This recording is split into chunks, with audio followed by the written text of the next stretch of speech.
안녕하세요. 반짝거리는 아이디어를 샘솟게 하는 반짝머리 도서관입니다. 오늘은 탁월한 사유의 시선이라는 책에 대해서 보려고 합니다. 이 책은 최진석이라는 분이 지으셨는데요. 그분은 서강대학교 철학과 명예교수로 건명원의 원장을 맡고 계신 분입니다. 편안하고 안정된 삶이 아닌 불안하고 모호한 꿈을 쫓아 20여 년간 몸담았던 대학을 나왔으며 새 시대를 열어갈 인재들을 양성하고 계십니다. 이분은 유튜브를 통해서 처음 만났는데요. 뭐랄까, 직접 만나서 이야기하는 것도 아닌데 화면을 통해서 전달되는 강렬한 눈빛을 보면 뭐지? 하는 느낌이 들었습니다. 약간 천천히 음미하면서 말하는 듯한 어조는 조용하면서 당당하고 설득력이 있었습니다. 그래서 이분의 생각은 어떨까 라는 부분이 많이 생각되는 그런 분입니다. 책을 통해서 이분과 대화를 하고 싶었습니다. 이 책은 사유의 중요성에 대해서 생각하게 하는 책입니다. 내용의 흐름이 매우 철저하게 논리적입니다. 이야기를 듣다 보면 자연스럽게 이해가 갑니다. 저자는 비판적 관점을 가지라고 조언하는데 적어도 이 책을 읽는 동안에는 그것이 잘 되지 않았습니다. 그만큼 저의 사유의 레벨이 낮고 종속적인 수준이기 때문인 것 같다고 생각했습니다. 인문학, 철학에 대해서 그것이 왜 중요한지 잘 일깨워주는 책입니다. 자, 그럼 지금부터 탁월한 사유의 시선, 최진성님과 대화를 해보도록 하겠습니다. 서문. 알미 늘어갈수록 내 자유가 공동체의 자유와 깊게 연결되어 있다는 것을 알게 되었다. 추상하는 능력으로 힘을 발휘하며 그렇게 사는 인간으로 그런 것은 당연한 일이다. 이런 일을 동양의 소년들은 천인합일이라고 표현한다. 그래서 뜻있는 사람이라면 자기에게 필요한 것을 찾기보다는 시대의 병을 함께 아파한다.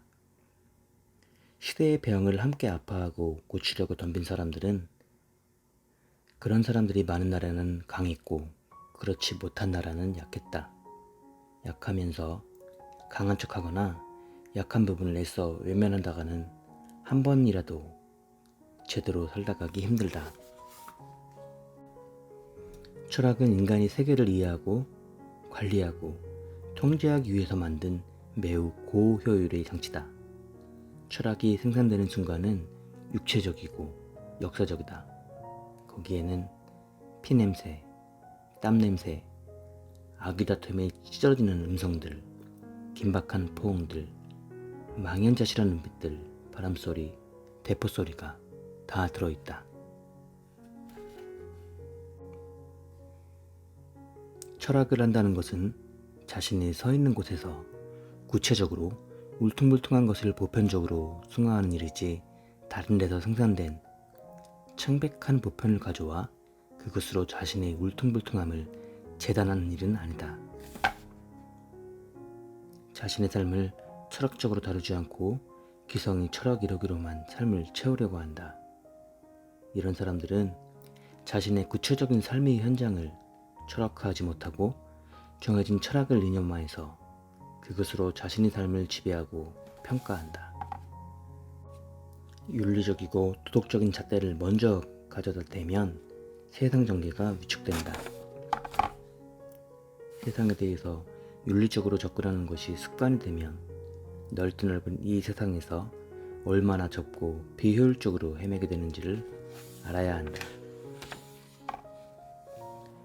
우리가 어떻게 생겨놓은 민족인데, 우리가 어떻게 발전시킨 나라인데 여기까지만 살다 갈 수는 없지 않을까.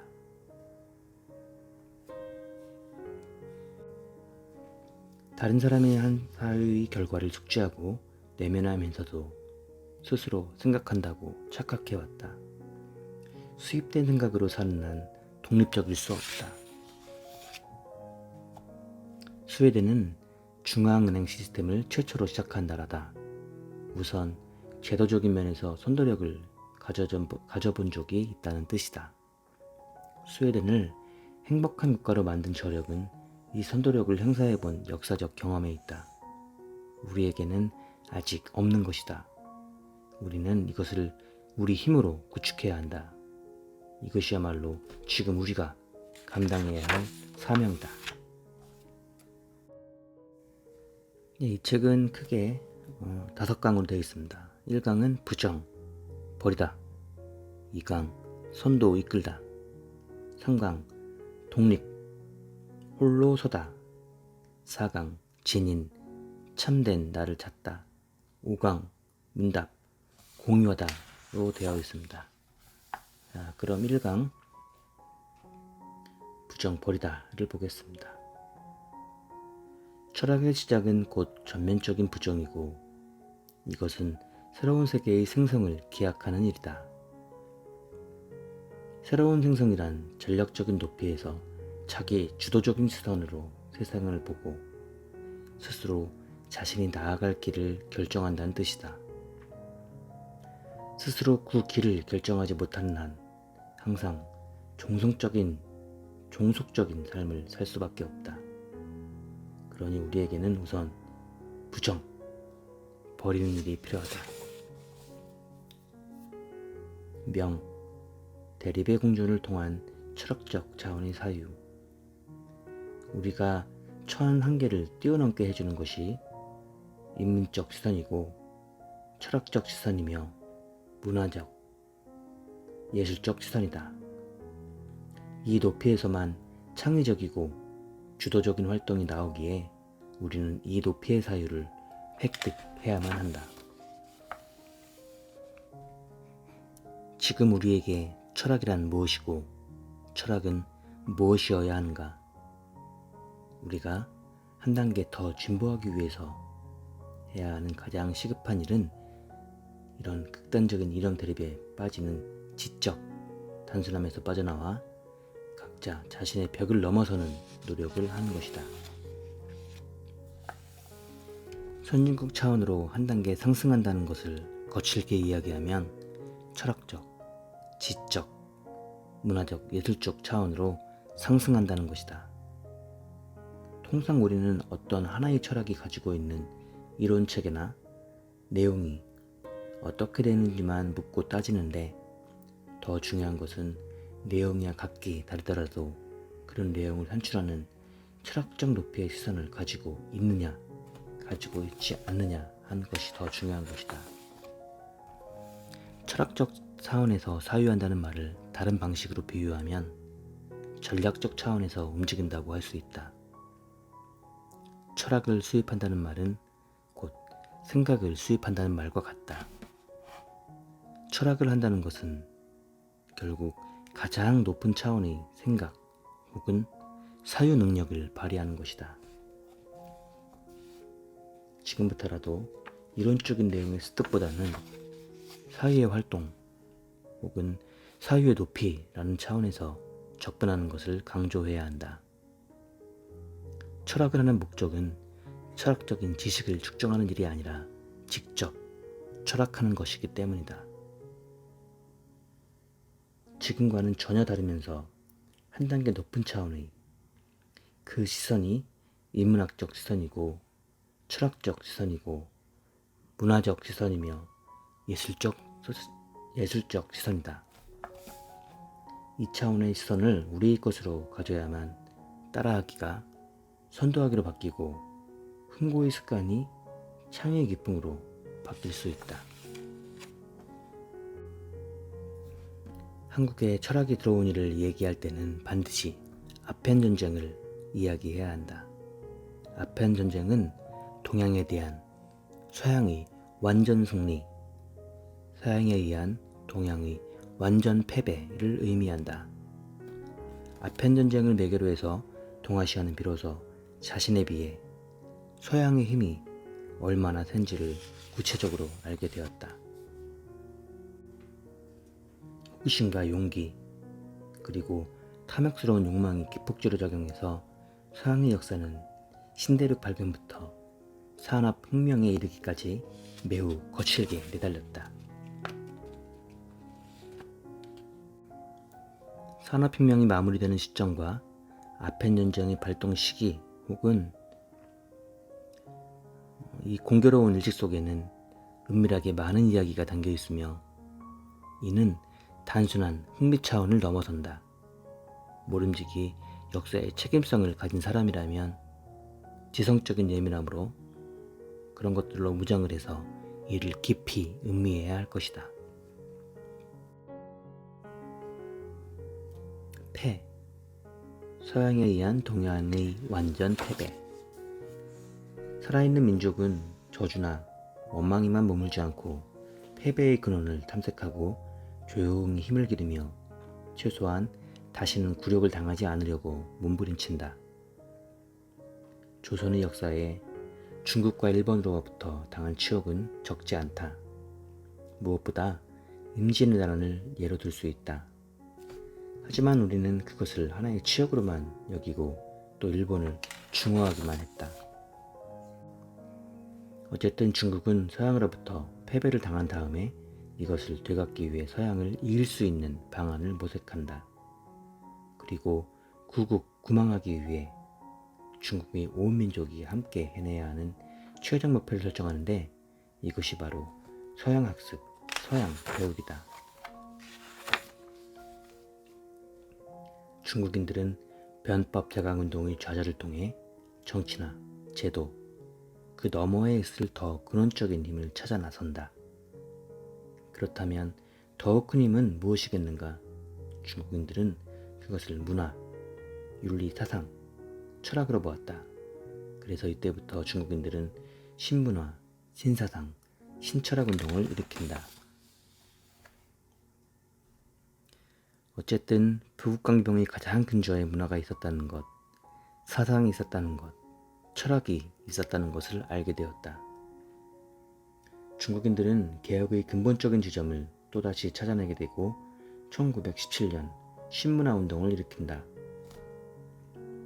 천도슈가 1921년 마오쩌둥과 상하이에서 비밀리에 공산당을 설립하고 각고의 노력 끝에 1949년 10월 1일에 중화인민공화국이 세워진다. 중국 중심의 철학이 유교에서 서양의 마르크스 레닌주의로 이동한 것이다. 이렇듯 중국 개혁의 최종적인 선택은 결국 문화이고 사상이고 철학이었다. 우리가 철학을 수용하는 발걸음을 막 떼기 시작할 때 일본은 이미 철학의 생산에 들어갔다. 철학의 생산은 곧 사유의 독립을 의미한다. 복, 서양을 배우다. 우리는 서양을 배워가는 중국인들을 주의 깊게 봐야 한다. 그들은 1861년의 양무운동, 1898년의 변법 제강운동, 1917년에 신문화운동으로 이행하는 과정에서 철학이라는 것, 사상이라는 것, 무라는 것이 민족을 구할 수 있는 최상의 길이라고 판단한다. 내 것에 대한 전면적인 부정은 내게 필요한 것을 받아들이기 위한 효율적이고 핵심적인 방법이다. 사실 마르크스 레닌주의를 채택했다기보다는 서양의 최첨단 철학 가운데 하나를 채택한 것으로 봐야겠다. 미국이라는 자본주의 첨단국가, 세계 최강국은 어떤 철학 기반을 가지고 있겠는가? 초기에 미국인의 삶을 지배하는 상류의 관념, 즉 철학은 주로 독일 관념론이었다. 어느 순간 미국인들은 독일 관념론 시각으로는 미국식 자본주의를 계속할 수 없다는 것을 자각한다. 이 와중에 터진 것이 남북전쟁이다. 이 남북전쟁을 기화로 새롭게 전개되는 미국식 산업적 구조와 자본주의를 지배할 새로운 철학으로 이행이 시도되는데 그 결과 실용주의가 탄생한다. 실용주의 철학과 함께 미국은 비로소 독립을 완성했다. 이로써 추상적 관념보다는 능률을 중시하는 미국인의 기풍을 형성한다. 보통 어느 하나의 철학적 내용에 몰두해서 그것이 철학이냐 아니냐 하는 논쟁에 빠지기 쉬운데 우리에게 그것보다 중요한 것은 철학적 차원의 시선이다. 미국은 철학적 차원에서, 다른 말로 하면 전략적인 차원에서 상당히 잘 형성된 나라라고 말할 수 있다. 그렇다면 대한민국은 어떤 차원에서 움직이는가?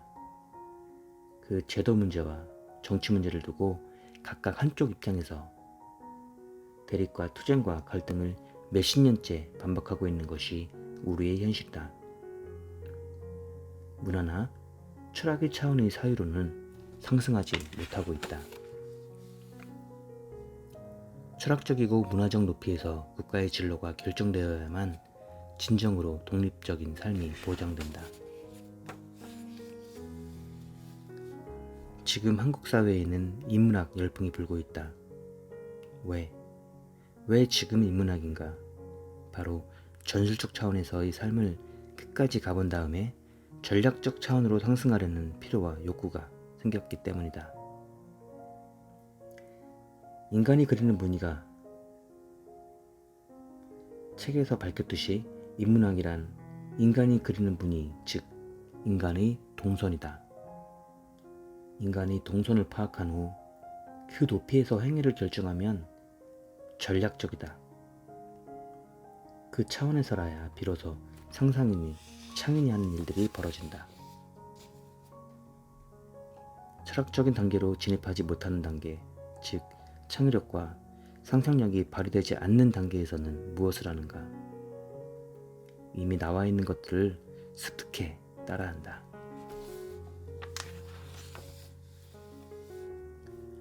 선진국의 자리를 차지한 나라는 지금까지 선진국이었고 후진국이었던 나라는 지금까지 후진국이다. 왜 그런가?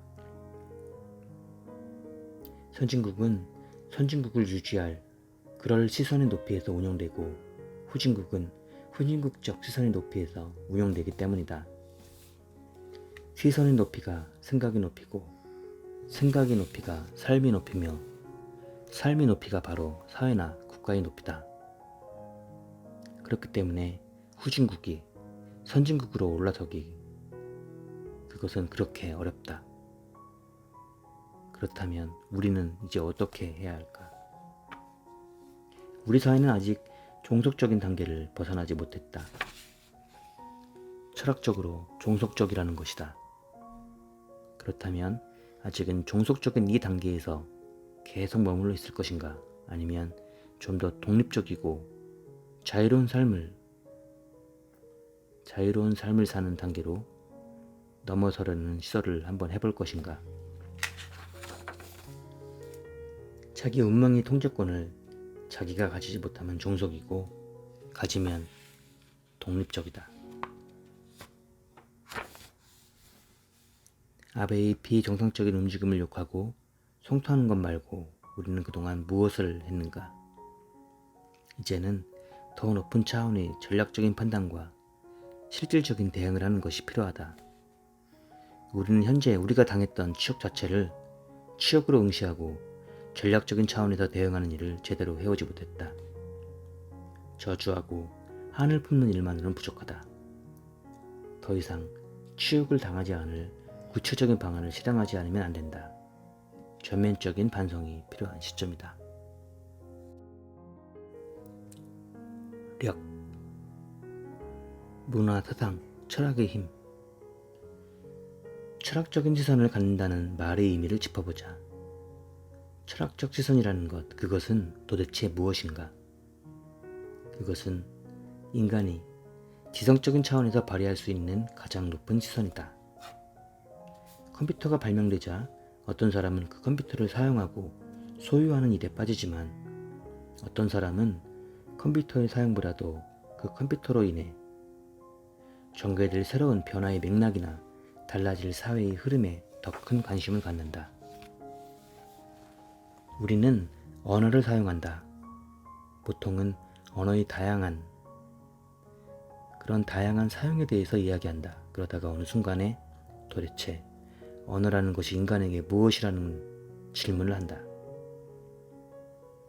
철학이란 철학자들이 남긴 내용을 숙지하는 것이 아니라 자기 삶의 격을 철학적인 시선의 높이에서 결정하고 행위하는 것, 그 실천적 영역을 의미한다. 철학은 철학의 결과물을 습득하는 것이 아니라 어떤 철학자가 그 결과물을 생산할 때 사용했던 시선의 높이에 동참해보는 일이다. 철학을 공부한다는 것은 앞선 철학자처럼 살아보기 위한 것이 아니다. 그 철학자가 철학적 사유의 결과물인 이론을 남길 때 사용했던 바로 그 높이의 시선을 자신의 삶 속에 한번 사용해보는 것이다. 철학은 아주 높은 차원에서 이루어지는 고도의 지적 활동이다. 타고나지 않는 한 훈련이 필요하고 노력이 필요하다.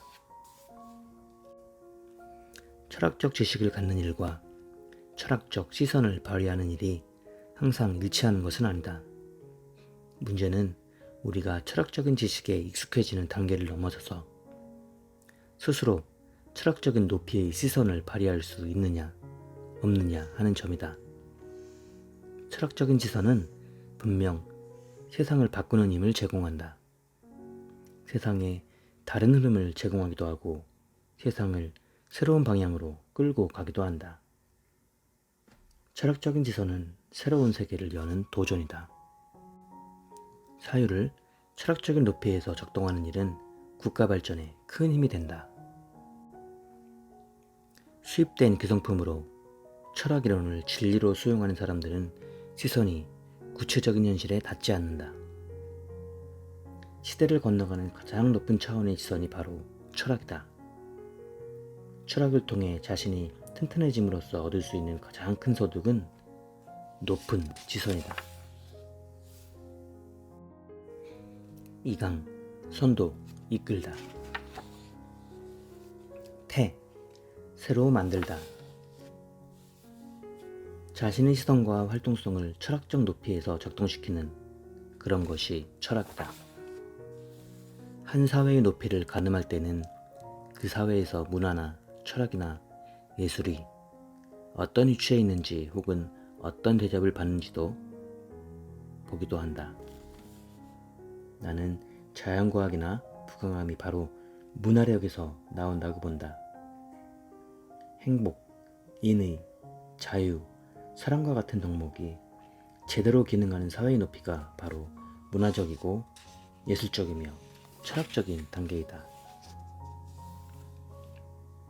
문화적이 되면 남을 모방하지 않는 힘이 발휘된다. 독립적이 되는 것이다. 이 독립적인 태도가 바로 모범이 된다. 모범이 되면 선도하게 된다.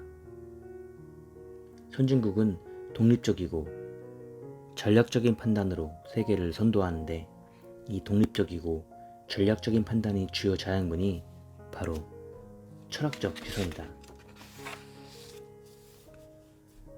무엇인가 새로 만들어지면서 그런 이루는 일정한 범위를 장르라고 한다.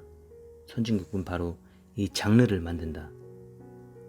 어떤 나라가 문화적인가 아닌가 하는 점은 바로 장르를 만들 수 있는지 여부가 결정한다.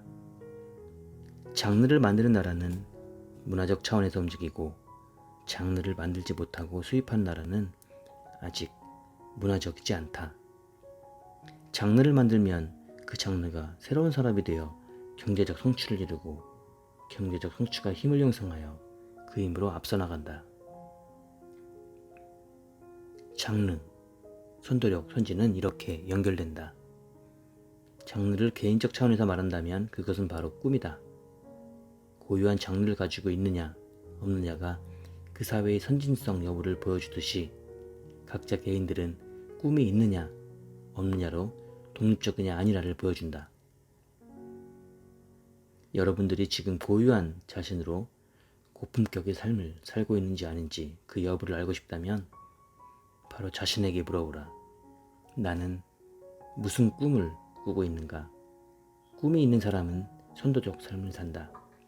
꿈이 없는 사람은 종속적인 삶을 산다. 자신에게도 또 물어보라. 나에게는 어떤 꿈이 있는가? 호기심이 발동할 때, 즉 자신에게만 있는 고유한 힘이 발동할 때 인간은 비로소 자기 자신으로 존재한다. 질문은 우리로부터 이탈한 독립적 주체들만이 할 수 있다. 대답이란 이미 있는 지식이나 이론을 그대로 먹어서 누가 요구할 때 그대로 다시 뱉어내는 일이다. 대답에서는 지식이나 이론의 원래 모습을 그대로 뱉어내는지의 여부가 중요하다. 그런데 원래 모습은 현재나 미래가 아니라 과거다. 그래서 대답이 풍미하는 사회에서는 주로 과거를 따지는 일에 더 몰두한다. 대답은 우리를 과거에 갇히게 하고 질문은 미래로 열리게 한다. 질문이 성한 나라가 선진국이다. 모험, 도전, 탐험, 개척 등등도 모두 질문 주변에서 함께 움직인다. 선진국 수준의 삶을 만드는 그런 선도력을 갖기 위해서는 장르를 만들 수 있어야 하는데 이 장르의 창조를 가능하게 하는 것은 질문의 힘을 내면화하는 시민의식이다. 잠시 좀 질문에 대해서 생각을 해봅니다. 나는 어떤 때 질문을 했던가에 대해서 생각을 해보는데요. 이는 주도권과 정신과 연결이 되어 있을 때 그랬던 것 같습니다. 내가 흥미를 갖고 적극적으로 몰입해서 공부할 때 그 몰입 이후에는 많은 질문으로 연결이 되었던 경우가 있었던 것 같습니다. 그것을 지금 생각해보면 주도적인 사고라고 판단이 되네요. 창의와 상상이 작동되는 지성적 차원. 선진국에서 개념을 포착하면 후진국에서는 그 개념을 수용한다. 그리고 선진국에서 개념을 구체화해서 장르를 만들면 후진국은 그 장르를 채워준다. 국가 발전의 단계. 후진국에서 중진국으로 올라서는 난이도가 5 정도 된다면 중진국에서 선진국으로 올라서는 난이도는 5만 정도다. 중진국까지의 수준은 있는 길을 가는 단계다. 이미 있는 길을 가는 단계와 없는 길을 여는 단계에서는 큰 차이가 있다. 우리는 지금 중진국 상위 수준에 도달할 이후 더 높은 단계로 상승하지 못하고 거기에 갇혀있는 중진국이다. 거의 모든 분야가 선진국 수준으로 진입하느냐 진입하지 못하느냐 하는 경계선에 있다. 우리나라는 벌써 정체가 시작되었다. 모든 분야가 다 한계를 느끼고 있다. 나라가 한계를 느끼거나 정체되어 있다면 문제는 분명하다. 그 나라를 끌고 갈 꿈과 이상이 설정되지 못했거나 설령 설정되었다 해도 현실적인 요구와 일치하지 않는 것이다. 무엇보다 우리는 이상을 설정하는 데 실패하고 있다. 우리가 앞서 누누이 이야기한 문화적이고 철학적이며 예술적인 차원의 시선이 주도권을 발휘한다는 단계 말이다. 사실 우리나라뿐만 아니라 다른 나라들 가운데도 산업화를 거쳐 민주화 단계까지 나아간 경우들이 있다. 하지만 그 중에서 선진국 진입에 성공한 나라를 찾기란 쉽지 않다. 민주화 다음의 선진화는 목표는 구체적이지 않아서 지성적인 높이라야 인식될 수 있기 때문이다. 누구든 신념화된 자기 소리만 계속해대는 사람은 일단 지적이지 않다. 이런 사람들에게 현혹되면 안 된다. 이제는 썩은 틀들을 폐기 처분해야 한다. 노자의 말을 빌리면 무위해야 한다. 공을 이루었으면 그것을 차고 앉아 거기에 머물려 하지 마라. 철학은 이전의 철학자들이 남긴 체계적 이론을 습득하는 일이 아니다. 철학은 이미 있는 철학적 지식을 저장하는 데 빠지지 않고 그 철학적 이론이 생산되었을 때 사용되었던 그 노페이선에 함께서 보는 일이다. 철학은 고도의 지성적 지선으로 사회활동을 하는 것이지 다른 사람이 해놓은 사회활동의 결과를 습득하는 것이 아니다. 철학은 믿는 것이 아니라 생각하는 것이다. 탈레스가 최초의 철학자인 이유는 인간 가운데 탈레스가 최초로 믿음에서 이탈하여 비교적 근본적이고 높은 수준에서 생각을 했기 때문이다. 탈레스는 신들의 계시나 믿음에서 이탈하여 생각을 함으로써 신화에서 이탈했다. 비로소 철학이 시작되었다. 철학은 구체적인 현실 속에서 발생한다. 그래서 항상 시대의 자식으로 태어난다. 모든 철학은 그 시대를 관념으로 포착해서 고도의 추상적인 이론으로 구조화한 체계다. 그런데 그것이 수립될 때는 시대적 맥락은 사라지고 추상적인 이론으로만 들어온다. 공자를 공부한 사람은 공자 전도사가 되고 노자를 공부한 사람은 노자 전도사가 되며 칸트를 전공한 사람은 칸트 전도사가 된다. 하지만 철학을 공부하는 일은 누구의 전도사가 되려는 것이 아니다. 앞에서 탈레스나 베이컨에 의해서 보았듯 철학자는 기본적으로 기존이 정해진 것들과 결별하는 독립적인 자세가 있어야 한다. 철학은 새로운 개념을 창조하는 일이고 문명의 깃발이 되는 일이고 인간에게 새 빛을 끌어다주는 일이기 때문이다. 이제 철학을 수입하는 나라의 한계에서 벗어나야 한다. 스스로 생각하지 못하고 다른 사람이 생각하는 결과들을 숙지하는 것만으로 자신의 삶을 채우면 다른 사람의 생각을 전파하고 대신해주는 삶을 살 수밖에 없다. 이는 종속적인 삶이다. 종속적인 삶을 살아오면서 오를 수 있는 가장 높은 단계가 바로 중진국 정도이다. 우리 조선 사람은 매양 이회의 진리를 찾으려 하므로 석가가 들어오면 조선이 석가가 되지 않고 석가의 조선이 되며 공자가 들어오면 조선의 공자가 되지 않고 공자의 조선이 되며 이것이 조선의 특색이라면 특색이나 노예의 특색이다. 외부의 생각이 우리에게 들어와 주인 행세를 하며 그렇다면 우리는 이미 주인이 아니다. 우리의 생각이 우리에게 생산될 때래야 우리는 비로소 스스로 주인이 된다. 추상적인 이론만 붙들고 있는 것을 철학으로 착각한다면 이것 자체가 매우 비철학적이다. 철학을 하는 것은 높은 수준에서 생각할 줄 아는 것이다. 그런데 생각의 대상은 당장의 현실의 세계다. 따라서 철학적인 태도를 가지면 당연히 당장의 현실 세계를 읽게 된다. 사유를 사유하는 것이 아니라 세계를 사유하는 것이다. 다시 강조하지만 철학하는 일이란 남이 이미 읽어낸 세계의 내용을 습득하는 것이 아니라 스스로 읽을 줄 아는 힘을 갖는 일이다. 이 점을 꼭 기억해야 한다. 4. 철학을 한다는 의미. 이 대목에서 철학에 대해서 한번 생각을 해봅니다. 철학적 사유. 저는 얼마나 철학적 사유를 했는가를 생각해 봅니다. 철학적 사유는 당면한 문제의 인식 해결 방법이 있어 전술적 사고에 그치지 않고 능률적이고 주체적이고 전략적인 차원에서 전체 또 그 위의 전체를 파악하고 있는 질문을 던지는 것인데 저는 얼마나 이렇게 주도적으로 질문을 던지는가에 대해서 잠깐 고민을 해봤습니다. 지금 우리는 우리 앞에 전개되는 시대를 정면으로 마주하면서 우리가 무엇을 해야 하는지를 정확히 인식해야 한다. 그런 후에 전략적인 결정을 하고 또 그것을 철저하게 실천해야 한다. 꿈과 이상이 있으면 그 꿈과 이상을 실천하고 시도하면 되는 것이지 그 가능성이나 불가능성을 논의하는 것은 아무 의미가 없다. 안전을 추구하기만 하고 낙오되지 않으려고만 하고 실패를 두려워하면 안 된다. 꿈을 꾸거나 꿈을 가지려면 무엇보다 우선 무모해야 한다.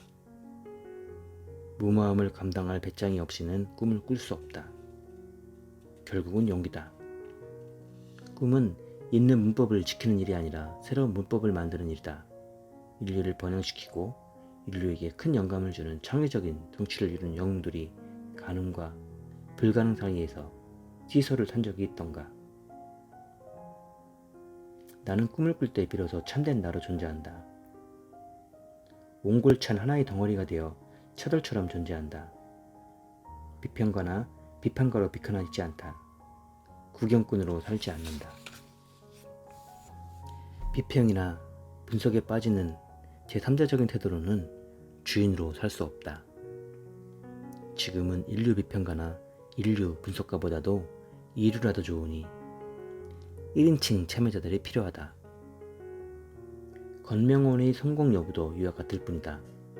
각자 건명원에 모인 이유를 스스로 통감하고 덤빌지 안 덤빌지 그 여부만 따지면 된다.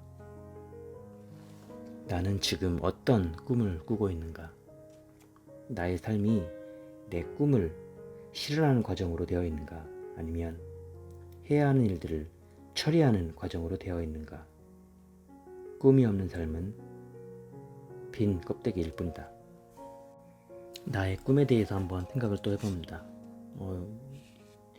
책은 다른 책보다 중간중간에 생각을 좀 많이 하게 되는데요. 저의 꿈은 제 삶과 지식이 얼마나 세상에 이로움을 줄 수 있을까, 그 이름을 알렸냐, 라고 생각을 좀 해보게 됩니다. 이것을 이루기 위해 저는 공부하고 사유하고 운동을 할 것입니다. 이것을 하기 위해 저는 유튜브를 운영하고 그리고 나중에 기회가 된다면 강연도 하고 싶습니다. 이것을 하기 위해 책을 읽고 질문을 합니다. 꿈이 하나 더 있습니다. 고독 속에 있을 때도 내면의 기쁨을 즐길 줄 아는, 그리고 예술의 아름다움, 자연의 아름다움을 느낄 수 있는 사람, 죽음을 두려워하지 않고 항상 기쁨이 충만한 그런 사람이 되고 싶습니다. 그리고 이를 위해서 끊임없이 독서를 하고 사유를 하려고 합니다. 3강 독립 홀로서다. 집요한 관찰과 예민함으로 기존의 것을 낯설게 바라볼 때, 그리고 홀로 세상에 부딪히는 참된 용기를 발휘할 때 철학은 탄생한다. 2. 최초의 철학적 사유와 발휘. 생각하는 능력. 이것으로 인간은 신에 대한 믿음으로부터 벗어날 수 있었다. 이 일을 탈레스가 최초로 했다.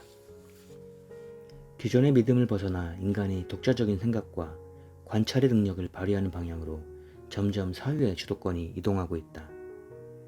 이런 추세에 따라 중국에서는 하늘의 권위는 위축되고 인간의 주도권이 점점 커진다.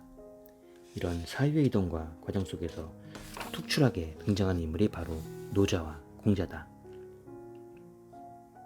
탈레스를 통해서 알 수 있고 공자를 통해서 알 수 있듯이 철학의 시작은 인간의 독립을 의미한다.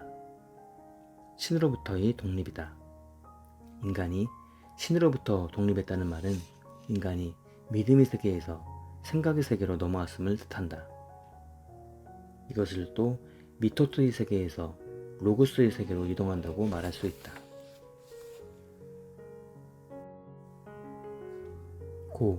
고독을 기반으로 흘러던자. 독립적인 인간에게 가장 중요한 덕목은 고독이다. 독립할 때 인간에게 요구되는 가장 중요한 자세는 바로 고독이다. 외로움은 뭔가 결핍감을 느끼는 부정적인 상태다. 고독은 그렇지 않다. 고독은 아주 고아하게 혼자 서는 것이다. 바로 자신의 힘만으로 서 있는 자립적 상태다. 새로운 생각을 해내는 사람은 기존의 믿음 체계로부터 이탈한 독립적 주체다. 고독한 존재다. 철학적 사유를 하기 위해서는 익숙한 것들과 결별하고 고독을 자초해야만 한다. 기존의 것들이 낯설어지거나 익숙했던 것들이 생소하게 느껴지는 사람이 있다면 그는 분명히 어느 정도 독립적인 사람이다. 이 분리를 경험하는 상황에서 인간은 일단 고독해진다. 이런 상태에서는 주변의 상황에 민감하게 반응한다. 예민해지는 것이다. 익숙함에 갇혀 있으면 절대 예민하게 반응할 수 없다. 익숙함에 갇혀 있으면 궁금증이나 호기심도 발동되지 않아 질문이 팽당하지 않는다. 새로 등장하는 조짐과 신호를 읽을 수 있는 사람에게 반드시 예민함이 있다. 후진국은 세계 변화에 예민하게 반응하는 능력이 떨어지고 항상 사태가 발생해야만 그때부터 대응하기 시작하는 습성이 있다.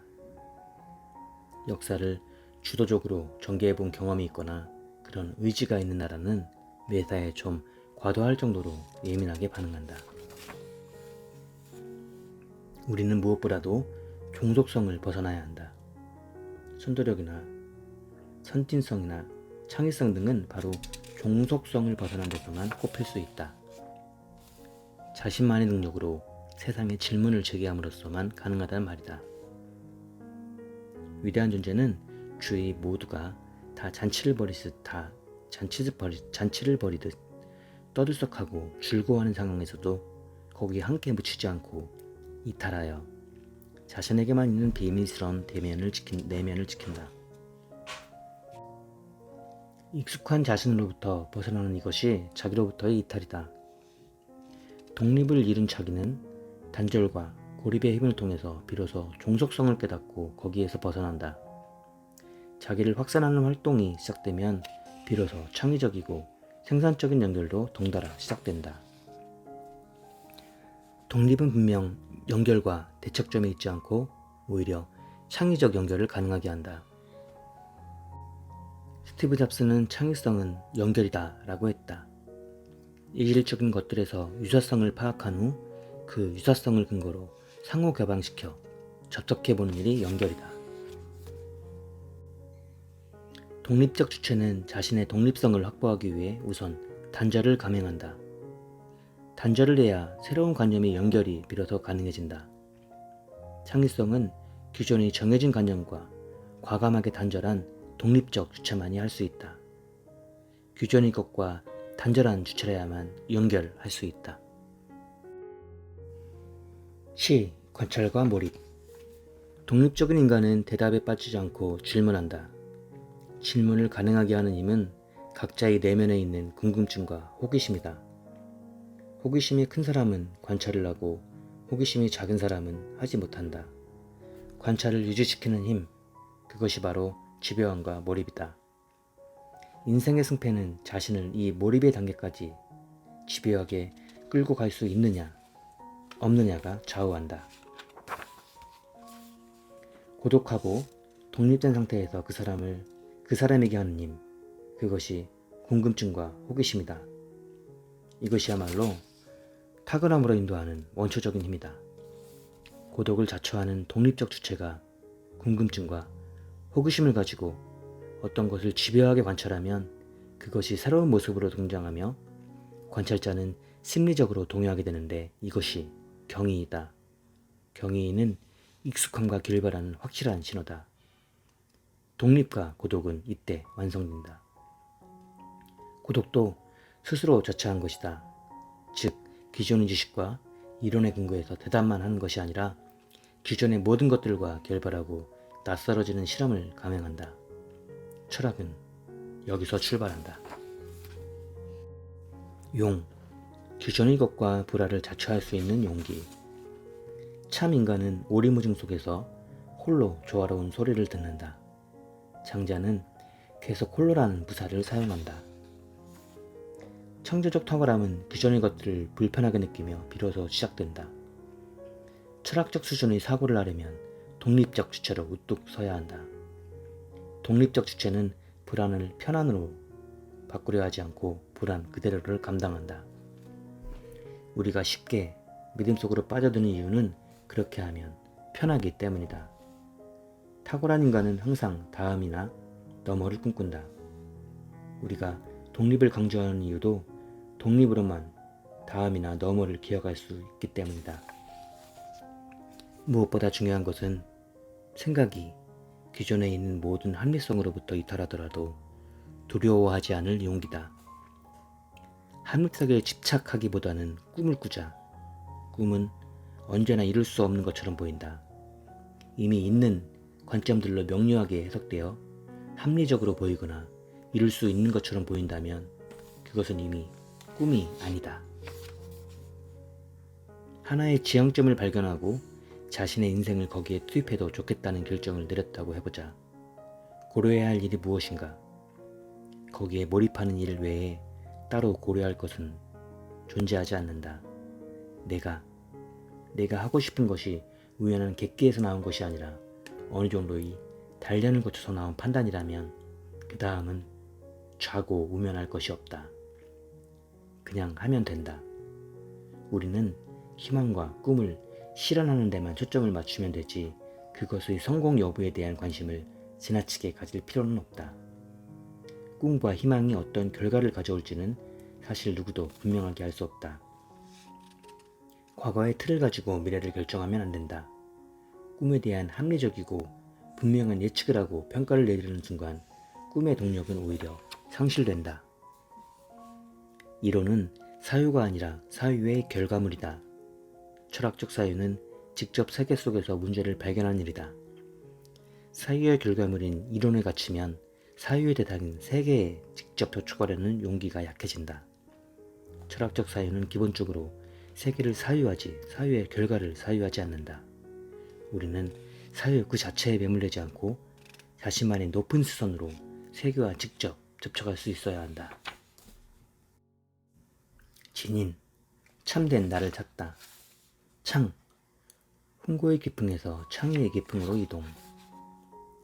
자연세계를 제외하고 이 세계에 존재하는 것들은 다 생각의 결과다. 개인이나 사회나 국가의 수준은 사실 그 개인이나 사회나 국가가 가진 생각의 높이일 뿐이다.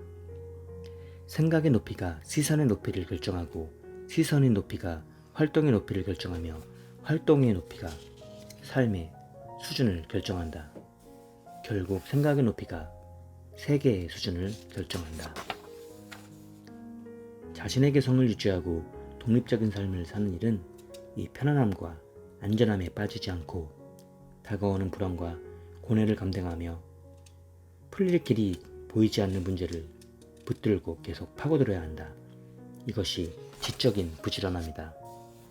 지적으로 부지런한 사람은 편한 길을 애써 피하고 그 조짐의 의미와 방향에 대해서 부단히 숙고한다.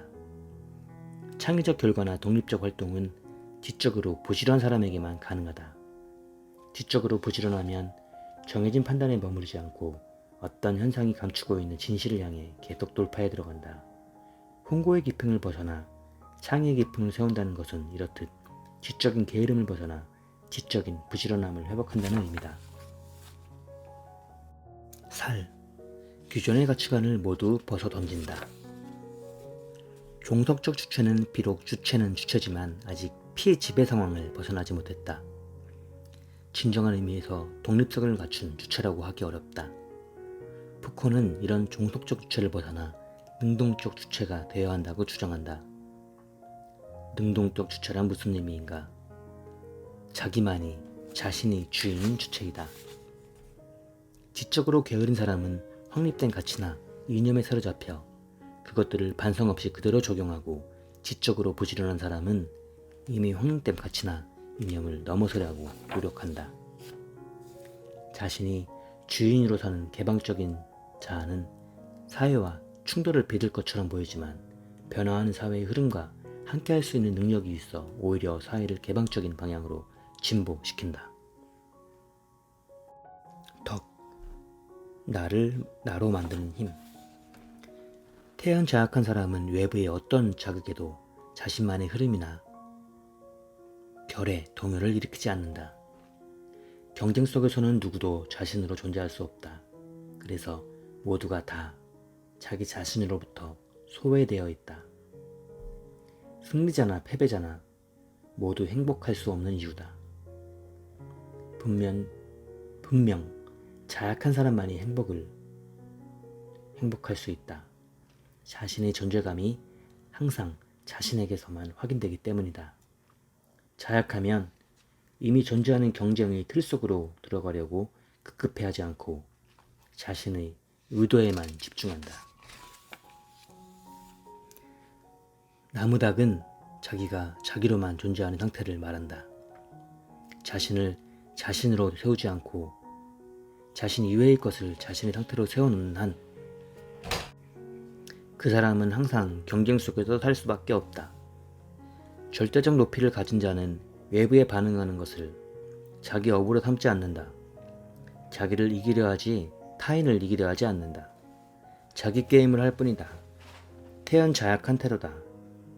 자신을 이겨야 진짜 강자다. 지금 우리에게 필요한 사람은 1등보다 인류를 꿈꾸는 사람이다. 인. 우리는 살아가기 위해 일을 한다. 즉, 직을 갖는다. 그러면서 그 직은 자신의 업이 된다. 직은 자기가 맡은 역할이고 업은 사명 혹은 자아실현을 의미한다. 그 직업 안에서 자신은 행복하고 충족감을 느낀다. 당연히 민감성과 예민함이 유지된다. 몰입도가 유지되어 창의적으로 일을 처리한다. 그러나 직과 업이 누구에게나 항상 일치하는 것은 아니다.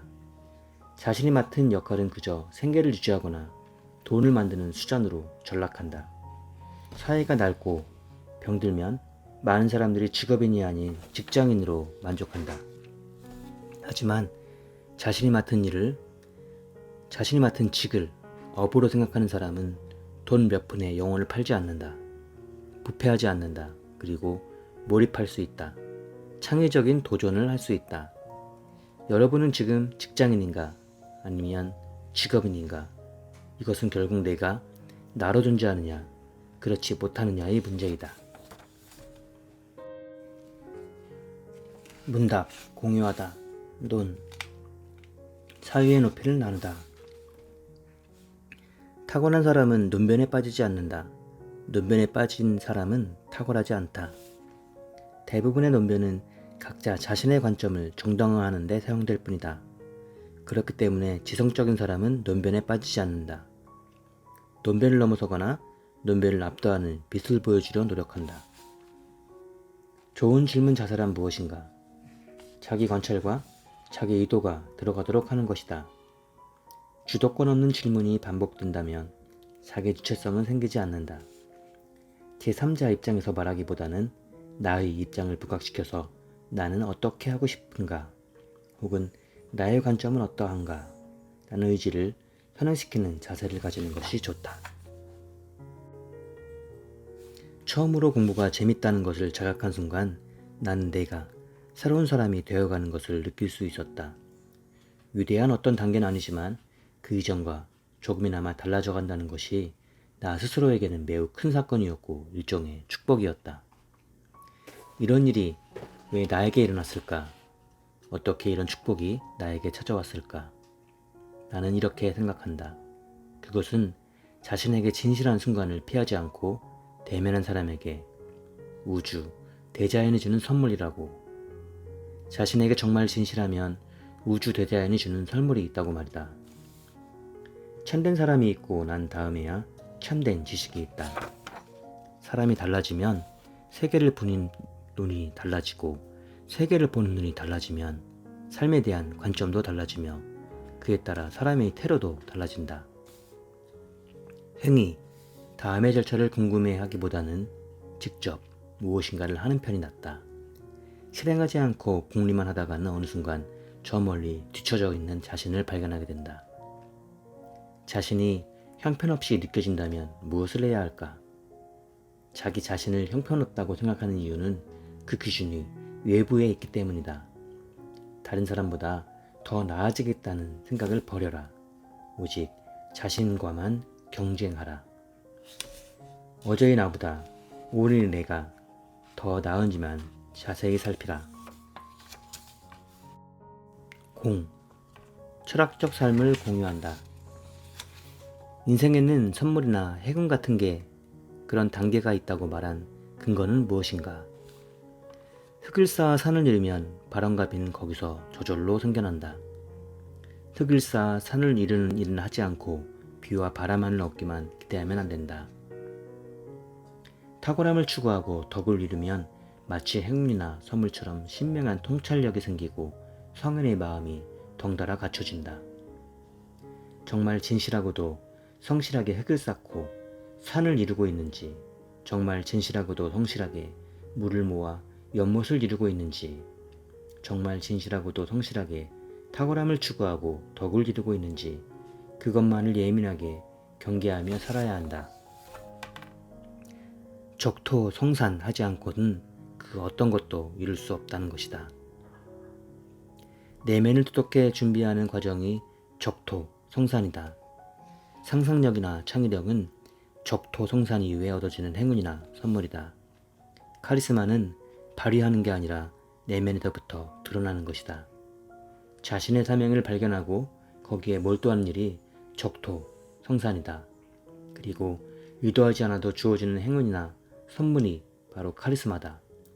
내공이 갖추어진 내면은 향기처럼 발산된다. 우리는 우선 각자의 향기를 준비하는 일에 몰두해야 한다. 장자나 노자, 순자에 진리가 있다고 생각하는가? 불변하고 절대적인 보편적 진리는 없다. 장자나 노자나 순자에게도 이런 식의 진리는 있을 수 없다. 다시 말하지만 모든 철학은 시대의 자식이다. 고대에서 현대로 이어지는 사회, 경제적 변화에는 일관되게 흐르는 질서가 있고 그 질서를 가장 높은 차원으로 관념으로 포착하는 수준이 있는데 그것이 바로 철학이다.